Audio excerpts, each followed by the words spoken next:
Hello అండి, మిమ్మల్ని బాగున్నారా? నేను మీ Sharada. Welcome to Sharu's everything.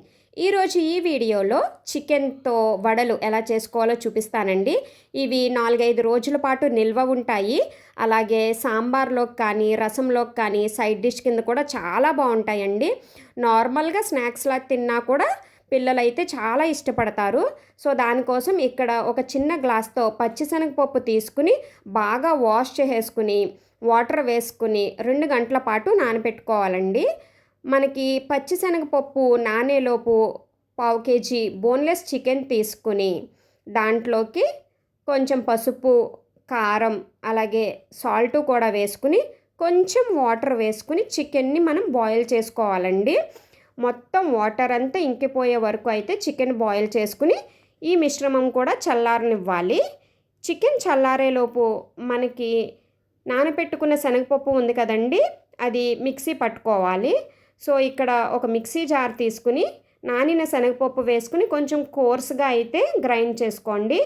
మెత్తగా గ్రైండ్ చేసేసుకుంటే మనకి వడలు అనేవి మరీ మెత్తగా వస్తాయండి. అదే కొంచెం కోర్స్గా కనుక గ్రైండ్ చేసుకుంటే మనకి క్రిస్పీగా వస్తాయన్నమాట.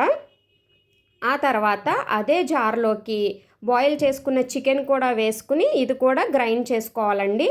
చికెన్ కూడా పొడి పొడిలాడుతూ గ్రైండ్ అయిపోతుంది. చూడండి, మీకు చూపిస్తున్నాను కదా, ఈ రకంగా చికెన్ గ్రైండ్ చేసుకోవాలి.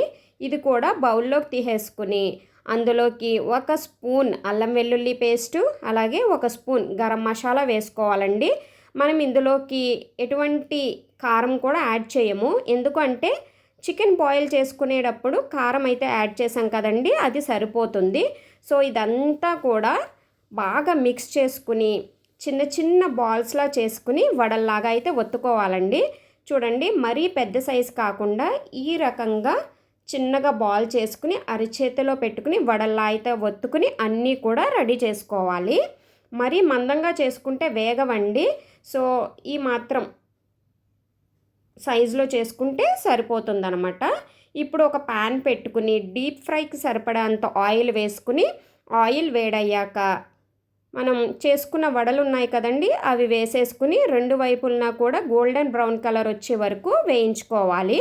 మంట సిమ్లో పెట్టుకుని వేయించుకోండి. ఎందుకు అంటే మీరు మీడియం ఫ్లేమ్లో పెట్టినా హై ఫ్లేమ్లో పెట్టినా కూడా వడలు అనేవి మధ్యలో వేగవన్నమాట. అందుకని మంటని మీడియం టు లో ఫ్లేమ్లో ఉండేటట్టు చూసుకోండి. సో ఇక్కడైతే వడలు వేగిపోయినాయండి. చూడండి, ఈ కలర్ వస్తే సరిపోతుంది. ఇలా అన్నీ కూడా వేయించేసేసుకుని వేడివేడిగా తినచ్చు, లేదు అంటే 4-5 రోజుల పాటు నిల్వ కూడా ఉంటాయండి.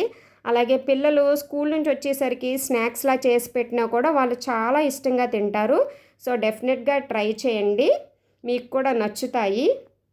అలాగే బయట క్రిస్పీగా లోపల సాఫ్ట్గా ఉంటాయండి. చూడండి, నేను విరిచి చూపిస్తున్నాను కదా. సో మీకు నచ్చితే కనుక లైక్ చేయండి, అలాగే సబ్స్క్రైబ్ చేయండి.